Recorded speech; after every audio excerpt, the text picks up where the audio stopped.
तो इस वीडियो में हम आपको बताने वाले हैं कि खेसारी लाल यादव जी का इतना बड़ा प्रोजेक्ट, दो प्रोजेक्ट वो आ रहा है और दोनों प्रोजेक्ट में खेसारी लाल यादव का तहलका है।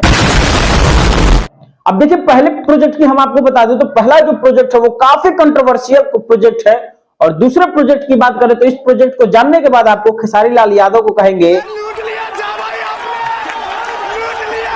हाँ भैया, देखिए यही मैटर होने वाला है।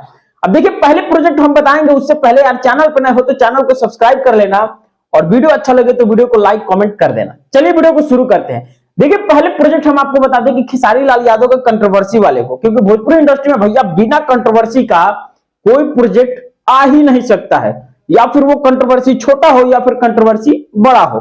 चलिए पहले कंट्रोवर्सी हम बता दें। पहला कंट्रोवर्सी का किंग जो था वो था अभी फिलहाल का खेसारी लाल यादव का सजनवा सॉन्ग। अब खेसारी लाल यादव ने उसको लाइव आकर के बोल दिया था कि पारंपरिक गीत है, उसको हमने उठा करके गाया है, वो गाना जो है पारंपरिक है।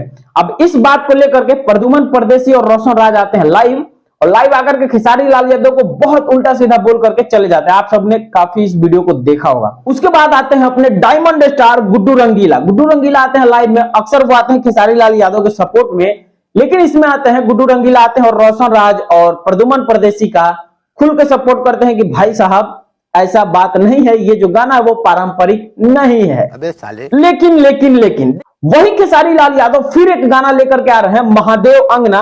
अब ये जो गाना है देखिए छठ का गाना है, और ये गाना पारंपरिक है। मतलब भाई साहब इस पोस्टर पे ही लिख दिया गया है कि ये गाना पारंपरिक गाना है, इस पे कंट्रोवर्सी तो बनता ही नहीं है, लेकिन आने के बाद पता चलेगा कि ये जो गाना है वो कंट्रोवर्सी में लिपटा सपटा मतलब चबोता हुआ है या फिर एकदम साफ सुथरा पारंपरिक है।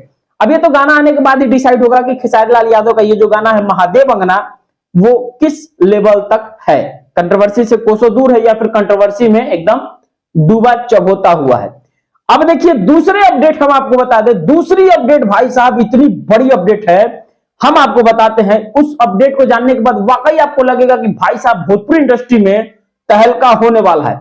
अब देखिए दूसरी अपडेट है खेसारी लाल यादव की फिल्म राजा राम की, जिसमें राजा राम फिल्म का बहुत से वीडियो क्लिप जो शूटिंग का है वो वायरल हो रहा है, जिसमें आपने बहुत से देखे होंगे। लेकिन दोस्तों देखिए यहां पे जो है एक और बड़ी अपडेट आई है भोजपुरी फिल्म इंडस्ट्री की तरफ से, जिसमें संजय पांडे आपको दिखाई देंगे खेसारी लाल यादव की फिल्म में राजा जनक के किरदार में। अब देखिए इस फिल्म के बता दें तो इस फिल्म की शूटिंग बहुत तेजी के साथ चल रहा है, बहुत जोर शोर से इस फिल्म की शूटिंग चल रही है, और इसमें हम आपको बता दें कि भाई साहब इसमें वाइल्ड कार्ड एंट्री किया गया है संजय पांडे जी को।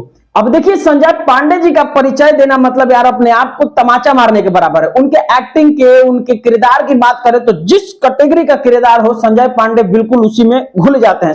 बात तो सही है। भोजपुरी में संजय पांडे मतलब यार पानी की तरह है, मतलब उसमें कोई भी कलर मिला दो, कोई भी एक्टिंग दे दो, संजय पांडे उसमें फिट बैठते हैं। और सबसे बड़ी बात हम आपको बता दें कि वो एक मतलब उनका यार हमें सबसे बेस्ट अगर कोई पार्ट लगता है तो उनका कॉमेडी वाला पार्ट लगता है, जो कि भाई बहुत ज्यादा हंसाता, गुदगुदाता और एंजॉय कराता है।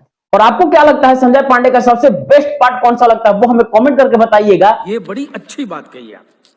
दोस्तों जो नेक्स्ट टॉपिक मैं लेके आ रहा हूं वो भोजपुरी इंडस्ट्री के कुछ बावसीर लोग हैं जो खेसारी लाल यादव के ऊपर चढ़ के मतलब कुछ भी हकेंगे खेसारी लाल यादव के ऊपर, तो खाली खून ही हकते हैं भैया। भोजपुरी इंडस्ट्री के दो बावसीर के ऊपर नेक्स्ट मेरा वीडियो आने वाला है, तो वीडियो पे बने रहिएगा, चैनल से जुड़ जाइएगा, तभी जाकर के वो खबर आपको मिलेगा। तो चलिए मिलते हैं नेक्स्ट वीडियो में, तब तक के लिए जय भोजपुरी।